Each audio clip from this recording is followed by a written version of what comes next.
Good morning. आखिर वो पल आ ही गया है जिस पल का हम लोग को बहुत बेसब्री से इंतजार था।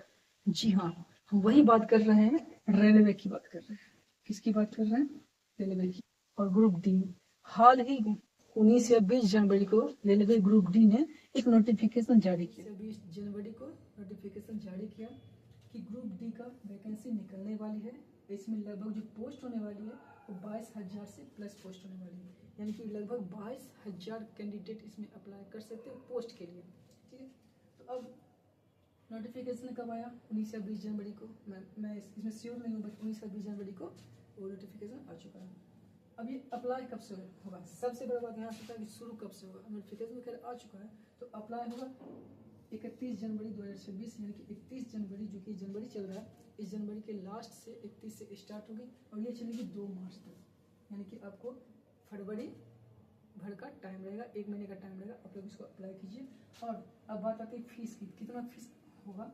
तो जनरल या ओबीसी वाले जो कैंडिडेट होंगे उसको 500 रुपया फी लगेगा, यानी कि एप्लीकेशन फॉर्म कितना लगेगा? 500। बट इसमें से एक राहत ये बात है कि अगर आप आफ्टर अपेयरिंग एग्जामिनेशन, अगर आप एग्जाम में बैठ जाते हो, गवर्नमेंट की नज़र में आ जाते हो कि आपने एग्जाम दिया, तो आपको 400 क्या हो जाएगा?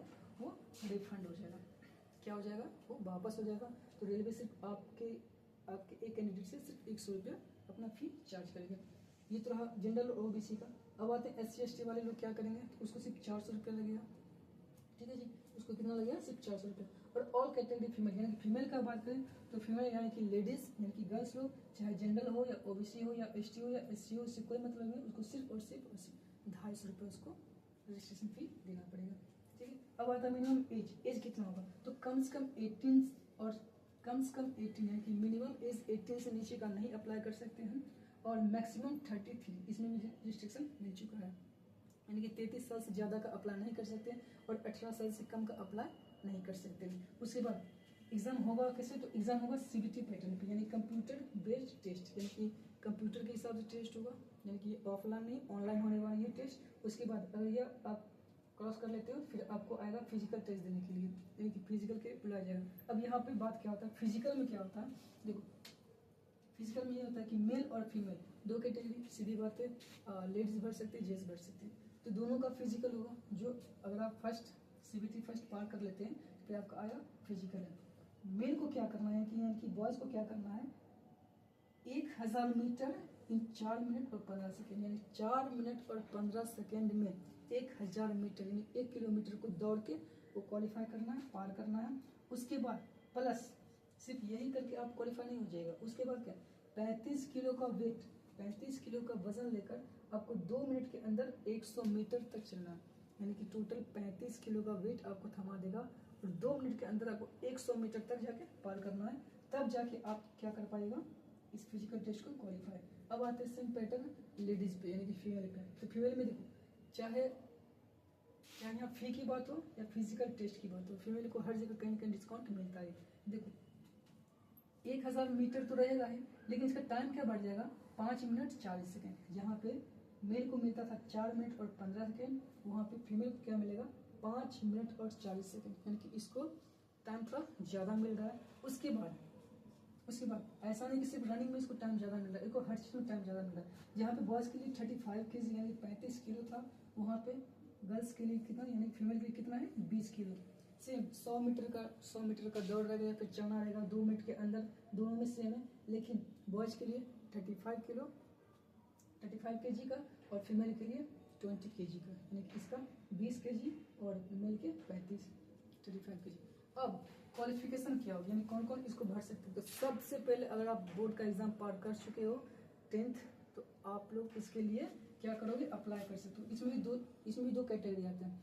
एक होता है सिर्फ 10th के लिए, फिर एक आता है कि अगर आप 10th के साथ ITI भी कर चुके हैं तो आपको कुछ ऐसा पोस्ट मिलेगा जिसपे ITI ढूंढता है, यानी कि जो जो 10th कर चुका है वो हर पोस्ट के लिए अप्लाई कर सकता है। लेकिन कुछ ऐसे पोस्ट होते हैं जिसमें 10th तो होगा ही, प्लस ITI भी उसमें कंपलसरी है, ITI भी उसमें क्या है? नेसेसरी है। ठीक है, यानी कि अगर आप सिर्फ बोर्ड कर चुके हो और ITI नहीं कर चुके हैं तो आप उस पोस्ट के लायक नहीं है। तो कौन कौन सा पोस्ट होगा? तो वो पोस्ट हो सकता है टेक्नीशियन का, ALP का और पायलट का, यानी कि पायलट, उसके बाद असिस्टेंट, लोको पायलट और टेक्नीशियन, ये और भी 2-4 ऐसे पोस्ट होंगे जिसपे ITI कंपलसरी है। तो अगर आप ITI कर चुके हो तो आप उस पोस्ट के लिए अप्लाई कर सकते हो। अगर नहीं कर चुके हो आप उस पोस्ट को नहीं अप्लाई कर सकते हो। तो बाकी 10th बेसिक पे जितना भी होगा पोस्ट आप अप्लाई कर सकते हो। तो आप लोग तैयार हो जाओ, इसमें कुछ नहीं। Math, reasoning, GK, GS, current.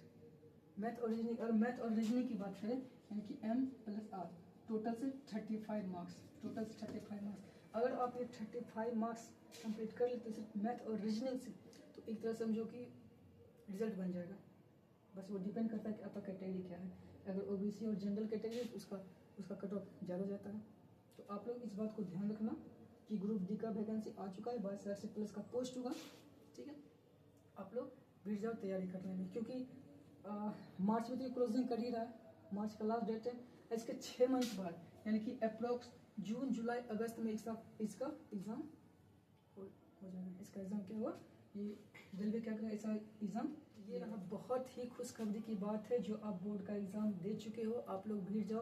और एक बार अगर एग्ज़ाम दे दिया और पास हो गए, सेट हो गया, तो भाई क्या बताएं, एकदम ईजी है इसका लाइफ। सर सरकारी नौकरी यार, सरकारी नौकरी ले लो भाई, ले लो, ठीक है। इसको अच्छे से आप लोग देखो, पढ़ाई लिखाई करो।